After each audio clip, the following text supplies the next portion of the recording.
Hello everyone, ಎಲ್ರಿಗೂ ನಮಸ್ಕಾರ. This is Nagarajamurthy PN, assistant professor, department of English, government first aid college, Virajpet. Actually in this video I am going to speak about sentence. What is a sentence and its types? ವಾಕ್ಯ ಎಂದರೇನು ಮತ್ತು ವಾಕ್ಯದ ವಿವಿಧ ವಿಧಗಳಾವು ಅನ್ನೋದ್ರ ಬಗ್ಗೆ ನಾನು ಈ ವಿಡಿಯೋದಲ್ಲಿ ಹೇಳಕೊಟ್ಟಿದ್ದೀನಿ. ಎಲ್ಲಕ್ಕಿಂತ ಹೆಚ್ಚಾಗಿ ನಾನು ಈ ವಿಡಿಯೋ ಮಾಡೋಕ್ಕಿಂತ ಮುಂಚೆ ತುಂಬ ಯೂಟ್ಯೂಬಲ್ಲಿ ಸರ್ಚ್ ಮಾಡಿದ್ದೀನಿ. ಆ್ಯಂಡ್ ಎಲ್ಲ ವೀಡಿಯೋಗಳು ಇಂಗ್ಲೀಷ್ ಮತ್ತು ಹಿಂದಿ, ತಮಿಳ್, ತೆಲುಗಲ್ಲಿ ಇರುವಂಥದ್ದು. ಕನ್ನಡದಲ್ಲಿ ಯಾವುದೇ ವಿಡಿಯೋ ಇದ್ರ ಬಗ್ಗೆ ಇಲ್ಲದೆ ಇರೋದ್ರಿಂದ ನಾನು ಕನ್ನಡದಲ್ಲಿ ಈ ಪ್ರಯತ್ನ ಮಾಡ್ತಾಯಿದ್ದೀನಿ.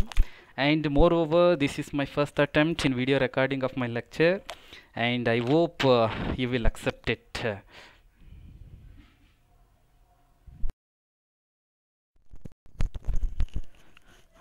ಓಕೆ ಡಿಯರ್ ಫ್ರೆಂಡ್, ಶುರು ಮಾಡೋಣ ಈ class. Actually I have a question at the beginning of this class.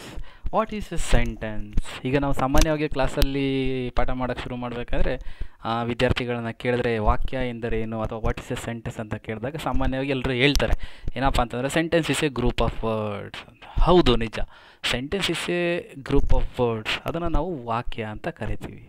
ಆದರೆ ಅದು ಸರಿನಾ ಅಥವಾ ತಪ್ಪ? ಈಗ ನೋಡಿ, ಅಲ್ಲಿ ಎಕ್ಸಾಂಪಲ್ ಬರೆದಿದ್ದೀನಿ ನೋಡಿ. ಟೇಬಲ್, ದ, ಆನ್, ಬುಕ್, ಈ ಫುಲ್ ಸ್ಟಾಪ್ ಇದೆ ವಾಕ್ಯದ ಕೊನೆಯಲ್ಲಿ. ಮತ್ತು ಎರಡನೇ ವಾಕ್ಯ ನೋಡಿ, to, cinema, the, went, Rama, ಮತ್ತು ಫುಲ್ ಸ್ಟಾಪ್. ಈಗ ಸಾಮಾನ್ಯವಾಗಿ ನಾವು ಹೇಳುವಂಗೆ sentence is a group of words ಅಂತ ಹೇಳಿದ್ವಿ. ಈ ಎರಡೂ ವಾಕ್ಯ ನಾವೇನು ಹೇಳಿದ್ವಿ ಅದು it is also a group of words. ಅದು ಕೂಡ ಪದಗಳ ಗುಚ್ಛ, ಪದಗಳಿಂದ ಕೂಡಿರ್ತಕ್ಕಂಥ ವಾಕ್ಯ, ಪದಗಳ ಗುಂಪು. ಇದನ್ನು ನಾವು ವಾಕ್ಯ ಅಂತ ಕರಿತೀವ? Can you call these two sentences as a sentence? ಇದನ್ನು ವಾಕ್ಯ ಅಂತ ಕರಿತೀರಾ? ಇಲ್ಲ. ಯಾಕೆ ಅಂತಂದರೆ ಒಂದು ವಾಕ್ಯ ಅಂತಂದರೆ ಅದು ಪದಗಳ ಗುಂಪು, ನಿಜ.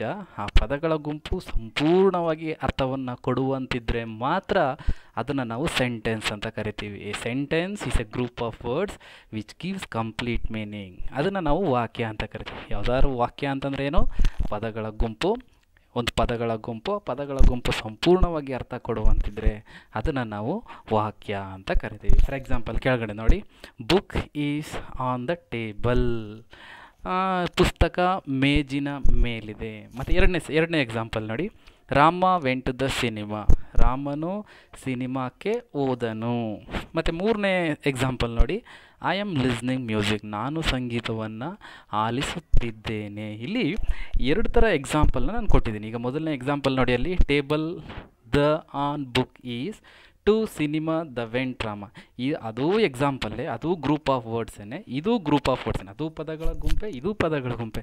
ಆದರೆ ಮೊದಲ ಎರಡು ಎಕ್ಸಾಂಪಲ್ಲಿ ಅದು ಸಂಪೂರ್ಣವಾದ ಅರ್ಥವನ್ನು ಕೊಡ್ತಾಯಿಲ್ಲ, ನಮಗೆ ಕಂಪ್ಲೀಟ್ ಸೆನ್ಸ್ ಸಿಗ್ತಾ ಇಲ್ಲ, ಕಂಪ್ಲೀಟ್ ಮೀನಿಂಗ್ ಸಿಗ್ತಾ ಇಲ್ಲ. ಆದರೆ ಕೆಳಗಡೆ ಕೊಟ್ಟಿರೋ ಮೂರು ಎಕ್ಸಾಂಪಲ್ಲಿ ಕಂಪ್ಲೀಟ್ ಮೀನಿಂಗ್ ಸಿಗ್ತಾ ಇದೆ, ನಮಗೆ ಫುಲ್ ಸೆನ್ಸ್ ಸಿಗ್ತಾ ಇದೆ. ಹಾಗಾಗಿ ಇದನ್ನು ನಾವು ಸೆಂಟೆನ್ಸ್ ಅಂತ ಕರಿತೀವಿ. ಏನು? What is A sentence?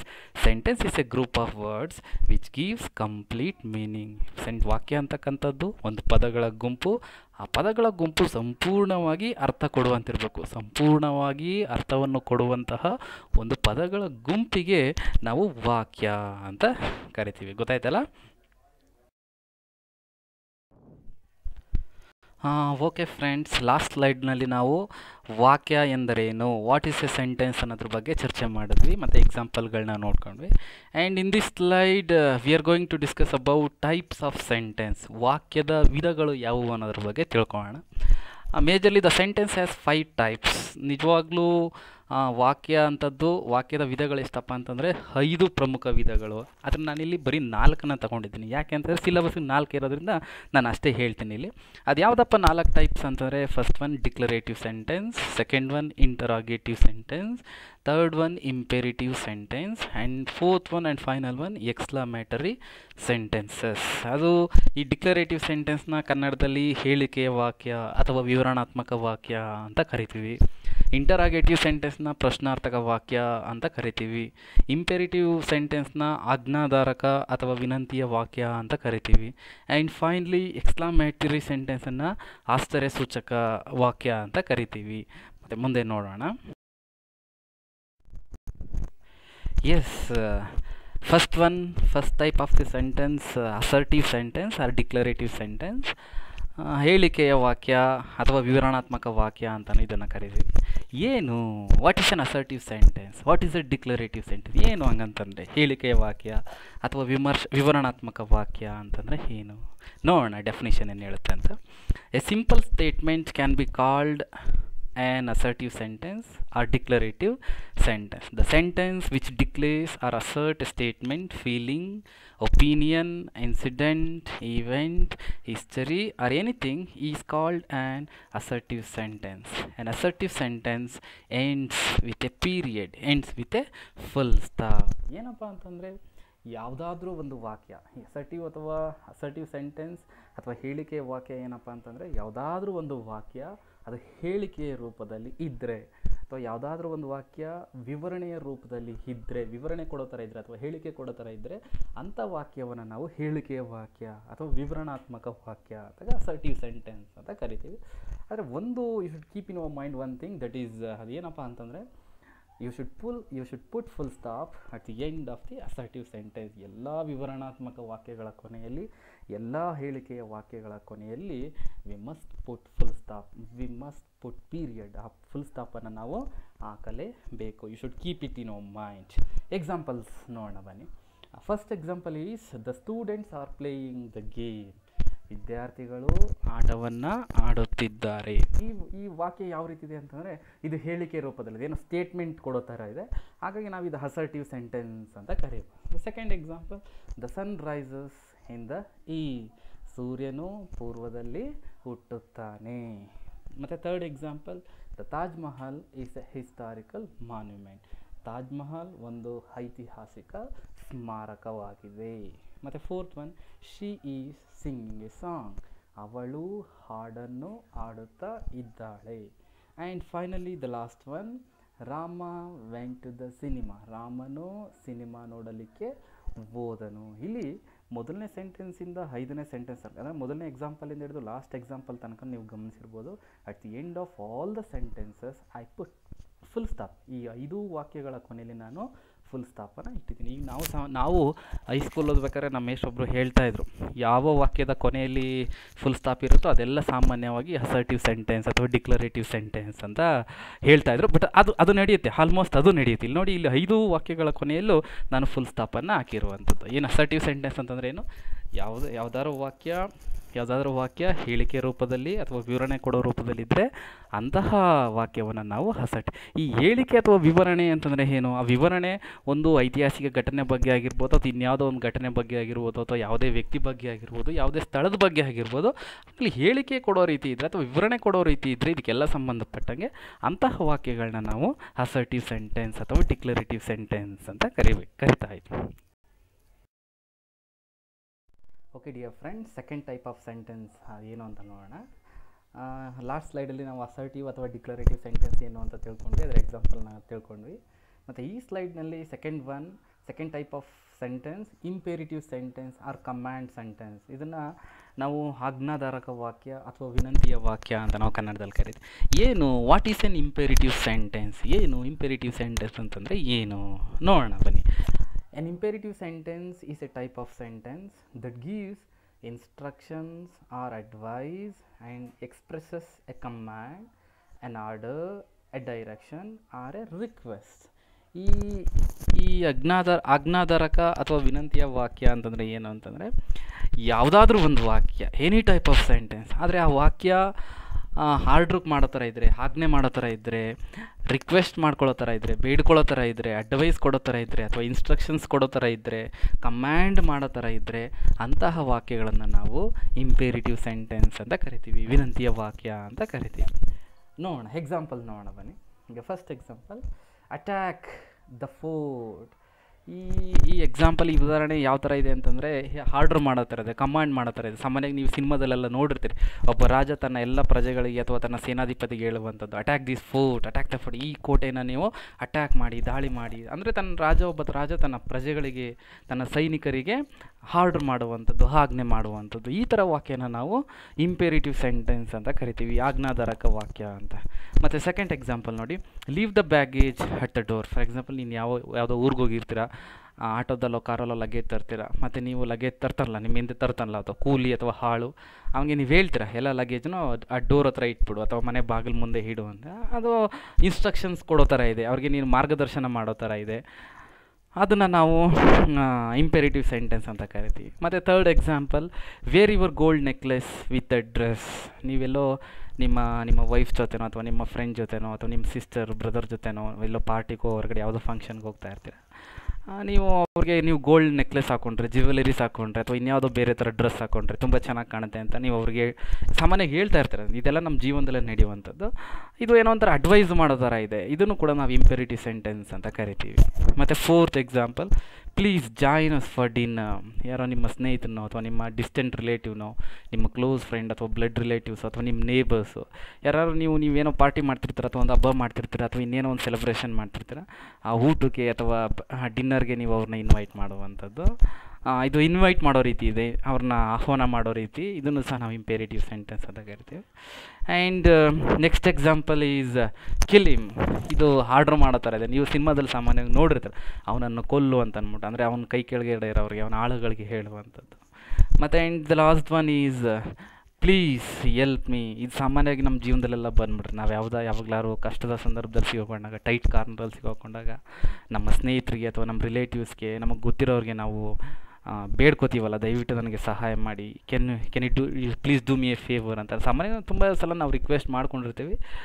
ಅದನ್ನು ಸಹ ನಾವು ಇಂಪೇರೇಟಿವ್ ಸೆಂಟೆನ್ಸ್ ಅಥವಾ ವಿನಂತಿಯ ವಾಕ್ಯ ಅಂತ ಕರಿತೀವಿ. ನೋಡಿ, ಈ ಮೇಲಿನ ಎಕ್ಸಾಂಪಲ್ಗಳೆಲ್ಲನೂ ಓದಿದಾಗ ನಮ್ಗೆ ಏನು ಅನಿಸುತ್ತೆ ಅಂತಂದರೆ, ವಾಕ್ಯ ಯಾವುದಾದ್ರೂ ಒಂದು ವಾಕ್ಯ ಅದು ಕಮ್ಯಾಂಡ್ ಮಾಡೋ ಥರ ಇದ್ದರೆ, ಆಜ್ಞೆ ಮಾಡೋ ಥರ ಇದ್ದರೆ, ಆರ್ಡ್ರ್ ಮಾಡೋ ಥರ ಇದ್ದರೆ, ಅಥವಾ ಸೂಚನೆ ಕೊಡೋ ಥರ ಇದ್ದರೆ, ತಿಳುವಳಿಕೆ ಹೇಳೋ ಥರ ಇದ್ದರೆ, ಆಹ್ವಾನ ಮಾಡೋ ರೀತಿ ಇದ್ದರೆ, ಆರ್ಡ್ರ್ ಮಾಡೋ ರೀತಿ ಇದ್ದರೆ, ರಿಕ್ವೆಸ್ಟ್ ಮಾಡ್ಕೊಳ್ಳೋ ಥರ ಇದ್ದರೆ, ಬೇಡ್ಕೊಳ್ಳೋ ಥರ ಇದ್ದರೆ, ಅಂತಹ ವಾಕ್ಯಗಳನ್ನ ನಾವು ಇಂಪೇರೇಟಿವ್ ಸೆಂಟೆನ್ಸ್ ಅಥವಾ ಆಜ್ಞಾಧಾರಕ ವಾಕ್ಯ ಅಥವಾ ವಿನಂತಿಯ ವಾಕ್ಯ ಅಂತ ಕರಿತೀವಿ.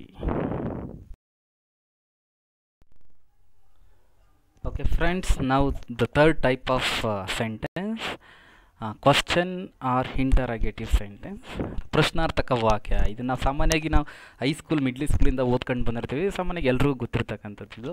ಏನು ಪ್ರಶ್ನಾರ್ಥಕ ವಾಕ್ಯ ಅಥವಾ what is an interrogative sentence ಏನು ಹಂಗಂತಂದರೆ ನೋಡೋಣ. ಡೆಫಿನಿಷನ್ ನೋಡೋಣ. An interrogative sentence ask a direct question and is punctuated at the end with a question mark. ಯಾವುದಾದ್ರೂ ಒಂದು ವಾಕ್ಯ ನೇರವಾಗಿ ಪ್ರಶ್ನೆ ಕೇಳೋ ರೀತಿ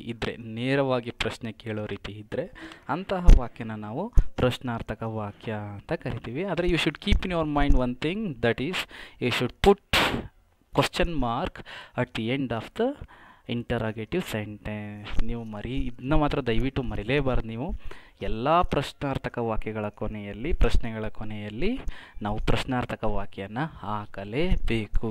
ಯಾವುದಾದ್ರೂ ಒಂದು ವಾಕ್ಯ ನೇರವಾಗಿ ಪ್ರಶ್ನೆಯನ್ನು ಕೇಳೋ ಥರ ಇದ್ದರೆ ಅಂತಹ ವಾಕ್ಯಗಳನ್ನು ನಾವು ಪ್ರಶ್ನಾರ್ಥಕ ವಾಕ್ಯ ಅಥವಾ ಪ್ರಶ್ನೆಗಳು ಅಂತ ಕರಿತೀವಿ. ಬನ್ನಿ ಎಕ್ಸಾಂಪಲ್ ನೋಡೋಣ. The first example is, do you want to go there. ನೀನು ಇದಕ್ಕಿಂತ ಮುಂಚೆ I want to tell you something. ಈ ಪ್ರಶ್ನೆಗಳು ಅಂತ ಬಂದಾಗ, ಇಂಟರಾಗೇಷನ್ ಅಂತ ಬಂದಾಗ, there are two types of questions, ಎರಡು ಥರ. ಒಂದು ಯಾವುದಪ್ಪ ಎರಡು ರೀತಿ ಪ್ರಶ್ನೆಗಳು ಅಂತಂದರೆ, ಒಂದು ಎಸ್ ಆರ್ ನೋ ಕ್ವಶನ್ಸ್ ಮತ್ತು ಇನ್ನೊಂದು WH ಕ್ವಶನ್ಸ್ ಅಂತಕ್ಕಂಥದ್ದು. ಈ ಎಸ್ ಆರ್ ನೋ ಕ್ವಶನ್ಸ್ ಏನಪ್ಪ ಅಂತಂದರೆ, ಬೇರೆ ಯಾರೋ ಕೇಳೋ ಪ್ರಶ್ನೆಗೆ ನಾವು ಹೌದು ಅಥವಾ ಇಲ್ಲ ಅಷ್ಟರಲ್ಲೇ ಮುಗಿಸುವಂಥದ್ದು. ಈ WH ಕ್ವಶನ್ಸ್ಗಳು ಏನು ಅಂತಂದರೆ, ಈ WH ವರ್ಡ್ಗಳಿಂದ ಶುರುವಾಗ್ತದಲ್ಲ ಪದ, ಆ ಪದಗಳಿಂದ ಶುರುವಾಗೋದು. ಫಾರ್ ಎಕ್ಸಾಂಪಲ್ ವಾಟು, ವೇರು, ಹೂಮು, ಹೌ, ಈ ಪದಗಳಿಂದ ಶುರುವಾಗೋದು ನಾವು WH ಕ್ವಶನ್ಸ್ ಅಂತ ಕರಿತೀವಿ. ಅಥವಾ ಹೌದು ಅಥವಾ ಇಲ್ವೇ, ಇಲ್ಲ ನಾವು ಉತ್ತರ ಹೇಳ್ತೀವಲ್ಲ, ಯಾರು ಪ್ರಶ್ನೆ ಕೇಳಿದಾಗ ಅಂಥ ಪ್ರಶ್ನೆಗಳನ್ನು ನಾವು ಎಸ್ ಆರ್ ನೋ ಅಂತ ಕರಿತೀವಿ. ಮತ್ತು ಇನ್ನೊಂದು ಕಾಂಟೆಕ್ಸ್ಟಲ್ಲಿ ನಾವು ನೋಡಿದಾಗ ಈ ಪ್ರಶ್ನೆಗಳಲ್ಲಿ ನೇರವಾದ ಪ್ರಶ್ನೆಗಳು ಅಂದರೆ ಪರೋಕ್ಷ ಪ್ರಶ್ನೆಗಳು ಮತ್ತು ಪ್ರತ್ಯಕ್ಷ ಪ್ರಶ್ನೆಗಳು ಅಂತ ಅದು ಹೇಳ್ತೀನಿ ಇಲ್ಲಿ ಎಕ್ಸಾಂಪಲ್ ಹೇಳಬೇಕಾದ್ರೆ.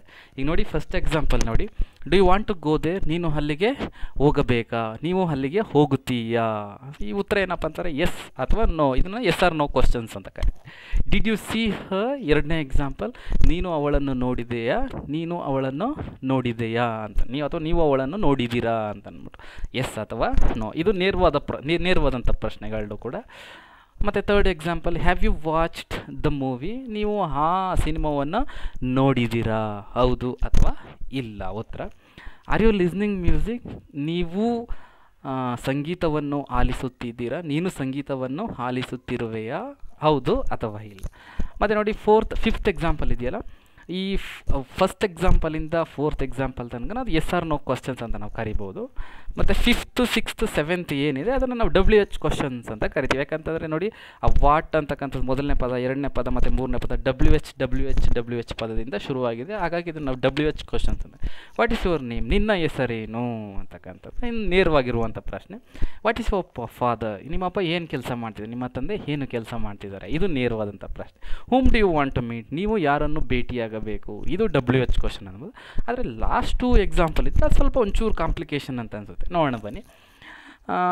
Do you know where is my friend, ಇಲ್ಲಿ ಈ ಮೊದಲಿಂದ 1 3 6 7ನೇ ಪ್ರಶ್ನೆ ತನಕ at the end of the questions, at end of the sentence I put question mark ಹಾಕಿದ್ದೀನಿ. ಆದರೆ ಕೊನೆ 2 ಸೆಂಟೆನ್ಸ್ಗಳಲ್ಲಿ ನಾನು ಕ್ವಶನ್ ಮಾರ್ಕನ್ನು ಹಾಕಿಲ್ಲ. ಅದು ಯಾಕಪ್ಪ ಅಂತಂದರೆ ಇದು ನೇರವಾದ ಪ್ರಶ್ನೆ ಅಲ್ಲ. ನಾನು ಆಗಲೇ ಹೇಳಿದೆ ಪ್ರತ್ಯಕ್ಷ ಮತ್ತು ಪರೋಕ್ಷ ಪ್ರಶ್ನೆಗಳು ಅಂತ ಅಂದ್ಬಿಟ್ಟು. ಇಲ್ಲಿ ಇದು ಪ್ರಶ್ನೆನೇ, ಆದರೆ ಇದು ನೇರವಾದ ಪ್ರಶ್ನೆ ಅಲ್ಲ. ನಾವು ಯಾವಾಗ ವಾಕ್ಯದ ಕೊನೆಯಲ್ಲಿ ಪ್ರಶ್ನಾರ್ಥಕ ವಾಕ್ಯಗಳನ್ನ ಹಾಕಬೇಕು ಅಂತಂದರೆ ಅದು ಪ್ರತ್ಯಕ್ಷ ವಾಕ್ಯಗಳ ಕೊನೆಯಲ್ಲಿ, ಪ್ರತ್ಯಕ್ಷ ಪ್ರಶ್ನಾರ್ಥಕ ವಾಕ್ಯಗಳ ಕೊನೆ. ನೇರವಾಗಿ ಪ್ರಶ್ನೆ ಕೇಳೋ ರೀತಿ ಇದ್ದರೆ, ಯಾವುದಾರ ಒಂದು ವಾಕ್ಯ ನೇರವಾಗಿ ಪ್ರಶ್ನೆ ಕೇಳೋ ಥರ ಇದ್ದರೆ ಅಂತಹ ವಾಕ್ಯಗಳನ್ನ ಮಾತ್ರ ನಾವು ಇಂಟರಾಗೇಟಿವ್ ಸೆಂಟೆನ್ಸ್ ಅಂತ ಕರಿತೀವಿ. ಅಂತಹ ವಾಕ್ಯಗಳ ಕೊನೆಯಲ್ಲಿ ಮಾತ್ರ ನಾವು ಈ ಪ್ರಶ್ನಾರ್ಥಕ ಚಿಹ್ನೆಗಳನ್ನು ಅಥವಾ ಕ್ವಶನ್ ಮಾರ್ಕನ್ನು ಹಾಕಬೇಕು. ಇಲ್ಲಿ ನೋಡಿ, ಲಾಸ್ಟ್ 2 ನೋಡಿ. Do you know where is my friend, ನನ್ನ ಸ್ನೇಹಿತ ಎಲ್ಲಿದ್ದಾನೆ ಅಂತ ನಿನಗೆ ಗೊತ್ತಾ, ನನ್ನ ಸ್ನೇಹಿತ ಎಲ್ಲಿ ಅಂತ ನಿನಗೆ ಗೊತ್ತಾ, ಇದು ಪ್ರಶ್ನೆನೇ, ಆದರೆ ಇದು ನೇರವಾದ ಪ್ರಶ್ನೆ ಅಲ್ಲ. ಮತ್ತು ಲಾಸ್ಟ್ ಎಕ್ಸಾಂಪಲ್ ಇದೆಯಲ್ಲ ಅದು ನೋಡಿ. Could you tell me where the bathroom is, ಇಲ್ಲಿ ಸ್ನಾನದ ಮನೆ ಎಲ್ಲಿ ಅಂತ ನನಗೆ ಗೊತ್ತಿಲ್ಲ, ನಿಮಗೆ ಗೊತ್ತಾ, ಕ್ಯಾನ್ ಯು ಟೆಲ್ ಮಿ, ನೀವು ನನಗೆ ಹೇಳ್ತೀರಾ ಸ್ನಾನದ ಮನೆ ಎಲ್ಲಿದೆ ಅಂತ, ಇದು ಪ್ರಶ್ನೆನೇ, ಆದರೆ ಇದು ನೇರವಾಗಿ ಪ್ರಶ್ನೆ ಅಲ್ಲ. ಅಲ್ಲಿ ಇದು 2 ಕೊನೆಯಲ್ಲಿ ನಾನು ಕ್ವಶನ್ ಮಾರ್ಕ್ ಹಾಕಿಲ್ಲ, ಬಹುಶಃ ಕ್ವಶನ್ ಮಾರ್ಕ್ ಹಾಕಿದರೆ ತಪ್ಪಿಲ್ವಾ ಅಂತ. ಆದರೆ ಇದು 2 ಮಾತ್ರ ಪ್ರತ್ಯಕ್ಷ ಪ್ರಶ್ನೆಗಳಲ್ಲ, ಡೈರೆಕ್ಟ್ ಕ್ವಶನ್ಸ್ ಅಲ್ಲ. ನಾನು ಹೇಳಿದೆ, ಡೆಫಿನೇಷನಲ್ಲಿ ಹೇಳಿದೆ, ನಾವು ಯಾವುದನ್ನಪ್ಪ ಇಂಟರಾಗೇಟಿವ್ ಸೆಂಟೆನ್ಸ್ ಅಂತ ಕರಿತೀವಿ, ಯಾವುದನ್ನು ನಾವು ಪ್ರಶ್ನಾರ್ಥಕ ವಾಕ್ಯ ಅಂತ ಕರಿತೀವಿ ಅಂತಂದರೆ, ನಾವು ನೇರವಾಗಿ ಪ್ರಶ್ನೆ, ಯಾವುದಾದ್ರೂ ಒಂದು ವಾಕ್ಯ ನೇರವಾಗಿ ಪ್ರಶ್ನೆಯನ್ನು ಕೇಳೋ ರೀತಿ ಇದ್ದರೆ ಅದನ್ನು ನಾವು ಇಂಟರಾಗೇಟಿವ್ ಸೆಂಟೆನ್ಸ್ ಅಂತ ಕರಿತೀವಿ. ಅದರ ಕೊನೆಯಲ್ಲಿ ಮಾತ್ರ ನಾವು ಪ್ರಶ್ನಾರ್ಥಕ ವಾಕ್ಯನ ಕರಿತೀವಿ.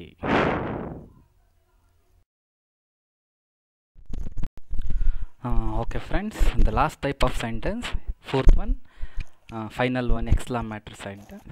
What is an exclamatory sentence, ಇದನ್ನು ನಾವು ಆಶ್ಚರ್ಯ ಸೂಚಕ ವಾಕ್ಯ ಅಂತಲೂ ಕರಿತೀವಿ. ಏನು ಹಂಗಂತಂದರೆ ಬನ್ನಿ ನೋಡೋಣ. A sentence which expresses sudden feelings, emotions such as joy, sorrow, happiness and surprise is called as exclamatory sentence. An exclamation point is placed at the end of such sentence. ಏನು ಎಕ್ಸ್ಕ್ಲಮೇಟರಿ ಸೆಂಟೆನ್ಸ್ ಅಂತಂದರೆ, ಯಾವುದಾದ್ರೂ ಒಂದು ವಾಕ್ಯ ಆಶ್ಚರ್ಯವನ್ನು ಸೂಚಿಸೋ ಥರ ಇದ್ದರೆ, ಆಶ್ಚರ್ಯವನ್ನು ಸೂಚಿಸ್ತಾ ಇದ್ದರೆ ಅಂಥ ವಾಕ್ಯಗಳನ್ನ ನಾವು ಆಶ್ಚರ್ಯ ಸೂಚಕ ವಾಕ್ಯಗಳು ಅಂತ ಕರೀತೀವಿ. ನೋಡಿ, ಯಾವುದಾದ್ರು ಅಂದರೆ ದಿಢೀರಂತ ಸಡನ್ ಎಮೋಷನ್, ಸಡನ್ ಫೀಲಿಂಗ್ಸ್ ಅಂತಕ್ಕಂಥದ್ದು, ಅಥವಾ ಒಂದು ದುಃಖನೇ ಆಗಿರ್ಬೋದು, ಅಥವಾ ಒಂದು ಸಂತೋಷದ ವಿಷಯನೇ ಆಗಿರ್ಬೋದು, ಒಂದು ಆಶ್ಚರ್ಯದ ವಿಷಯನೇ ಆಗಿರ್ಬೋದು, ಅದನ್ನು ನಾವು ಸಡನ್ನಾಗಿ ದಿಢೀರಂತ ನಾವು ಅದನ್ನು ವ್ಯಕ್ತಪಡಿಸುವಂಥ ಇದ್ದರೆ ಯಾವುದಾರ ವಾಕ್ಯಗಳು ಈ ರೀತಿ ಇದ್ದಾಗ ಅಂತಹ ವಾಕ್ಯಗಳು ಎಲ್ಲವನ್ನು ನಾವು ಎಕ್ಸ್ಕ್ಲಾಮೇಟರಿ ಸೆಂಟೆನ್ಸ್ ಅಂತ ಕರಿತೀವಿ, ಅಥವಾ ಆಶ್ಚರ್ಯ ಸೂಚಕ ವಾಕ್ಯಗಳು ಅಂತ ಕರಿತೀವಿ. ಆದರೆ you should keep in your mind one thing, ಅದೇನಪ್ಪ ಅಂತಂದರೆ ನಾನು ಆಗಲೇ ಹೇಳ್ದಂಗೆ ಕಳೆದ ಸ್ಲೈಡ್ನಲ್ಲಿ, you should put exclamatory point, exclamatory mark at the end of all exclamatory sentences.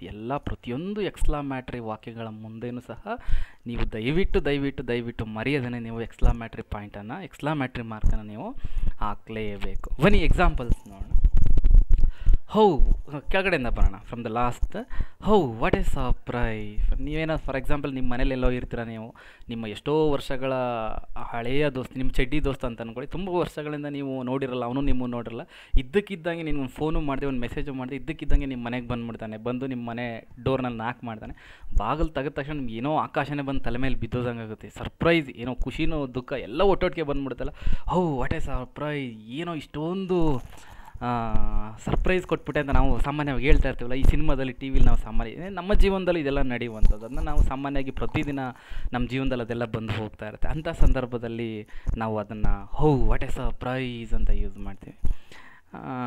ನೋಡಿ, ಆ ವಾಕ್ಯದ ಕೊನೆಯಲ್ಲೂ ನಾನು ಎಕ್ಸ್ಕ್ಲಮೇಟರಿ ಸೆಂಟೆನ್ಸ್. ಆಮೇಲೆ ಇನ್ನೊಂದು ಏನಪ್ಪ ಅಂದರೆ ಎಕ್ಸ್ಕ್ಲಮೇಟರಿ ಸೆಂಟೆನ್ಸ್ಗಳನ್ನ ನಾವು ಓದೋ ಅದು ಧಾಟಿನೇ ಬೇರೆ ಇದೆ. ನಾವು ಎಲ್ಲ ವಾಕ್ಯಗಳನ್ನ ಓದೋ ರೀತಿಯೇ ಓದಿದ್ರೆ ಅದಕ್ಕೆ ಅದು ಅಷ್ಟೊಂದು ಎಫೆಕ್ಟಿವ್ ಆಗಿರಲ್ಲ.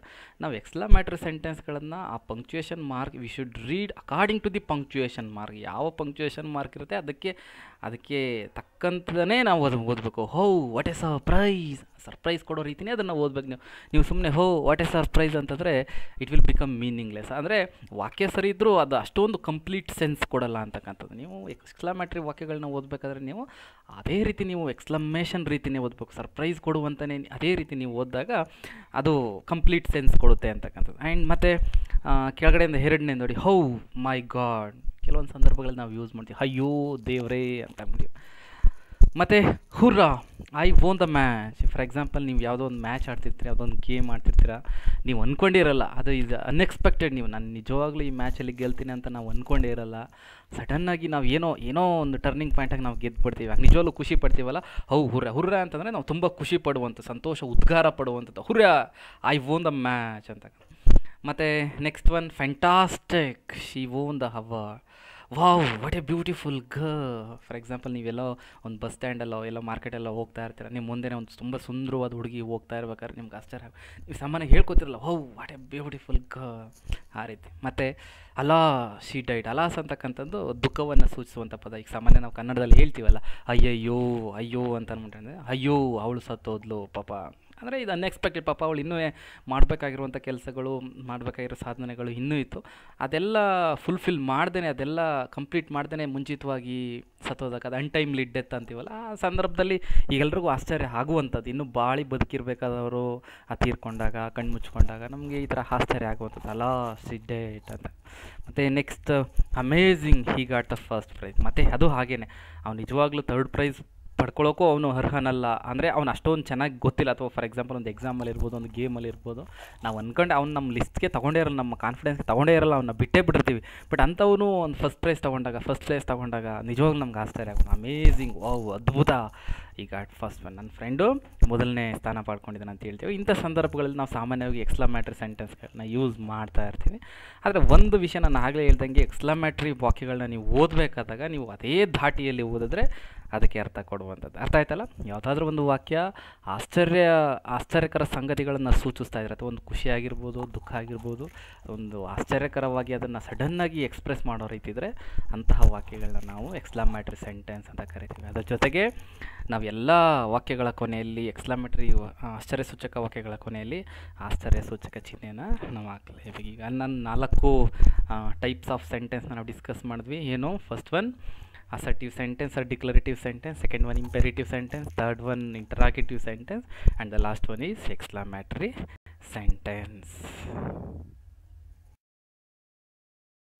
ಮತ್ತು ನೋಡಿ ಫ್ರೆಂಡ್ಸ್, ಈ ಸ್ಲೈಡ್ನಲ್ಲಿ ಒಂದು ಪಿಕ್ಚೋರಿಯಲ್ ಎಕ್ಸಾಂಪಲ್ನ ಕೊಟ್ಟಿದ್ದೀನಿ.